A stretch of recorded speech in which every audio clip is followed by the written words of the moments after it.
1 August, 2 days of fog, and not a sail sighted. Had hoped, when in the English Channel, to be able to signal for help or get in somewhere. Not having power to work sails, have to run before wind, dare not lower, as could not raise them again. We seem to be drifting to some terrible doom. Mate now more demoralized than either of men. His stronger nature seems to have worked inwardly against himself. Men are beyond fear, working stolidly and patiently, with minds made up to worse. They are Russian, he Romanian. 2 August, midnight. Woke up from a few minutes' sleep by hearing a cry, seemingly outside my port. Could see nothing in fog. Rushed on deck and ran against mate. Tell me heard cry and ran, but no sign of man on watch. One more gone. Lord help us. Mate says we must be past Straits of Dover, as in a moment of fog lifting he saw North Foreland, just as he heard the man cry out. If so, we are now off in the North Sea, and only God can guide us in the fog, which seems to move with us, and God seems to have deserted us. 3 August. At midnight, I went to relieve the men at the wheel, and when I got to it found no one there. The wind was steady, and as we ran before it, there was no yawing. I dared not leave it, so shouted for the mate. After a few seconds, he rushed up on deck in his flannels. He looked wild-eyed and haggard, and I greatly fear his reason has given way.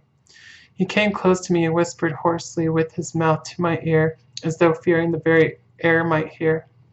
It is here. I know it now.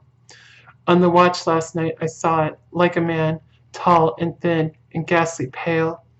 It was in the bows, and looking out, I crept behind it and gave it my knife, but the knife went through it, empty as the air. And as he spoke, he took his knife and drove it savagely into space. Then he went on. But it is here, and I'll find it. It is in the hold, perhaps in one of those boxes. I'll unscrew them one by one and see. You work the helm. And, with a warning look and his finger on his lip, he went below. There was a springing up, a choppy wind, and I could not leave the helm. I saw him come out on deck again with a tool chest and a lantern, and go down the forward hatchway. He is mad, stark, raving mad. It's no use my trying to stop him. He can't hurt those big boxes. They are invoiced as clay, and to pull them about is as harmless a thing as he can do. So here I stay and mind the helm and write these notes. I can only trust in God and wait till the fog clears. Then, if I can't steer to any harbor with the wind, that is, I shall cut down the sails and lie by and signal for help. It is nearly all over now. Just as I was beginning to hope that the mate would come out calmer, for I heard him knocking away at something in the hold, and work is good for him, there came up the hatchway a sudden, startled scream which made my blood run cold, and up on the deck he came as if shot from a gun, a raging madman with his eyes rolling and his face convulsed with fear. Save me, he cried, and then looked round on the blanket of fog. His horror turned to despair, and in a steady voice he said, You had better come too, Captain, before it is too late.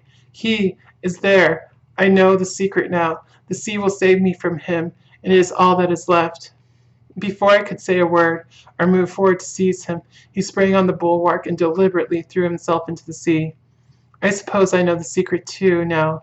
It was this madman who had got rid of the men one by one, and now he had followed them himself.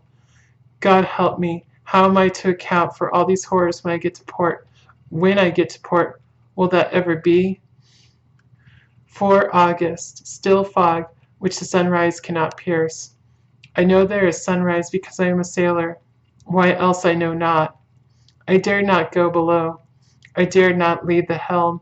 So here all night I stayed, and in the dimness of the light I saw it. Him. God forgive me, but the mate was right to jump overboard. It was better to die like a man. To die like a sailor in blue water no man can object. But I am captain, and I must not leave my ship. But I shall baffle the fiend or monster, for I shall tie my hands to the wheel when my strength begins to fail, and along with them I shall tie that which it, dare not touch, and then come good wind or foul, I shall save my soul and my honor as a captain. I am growing weaker, and the night is coming on. If he can look me in the face again, I may not have time to act. If we are wrecked, mayhap this bottle may be found, and those who find it may understand. If not, well, then all men shall know that I have been true to my trust. God and the Blessed Virgin and the saints help a poor ignorant soul trying to do his duty.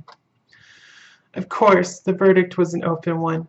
There is no evidence to adduce, and whether or not the man himself committed the murders there is now none to say.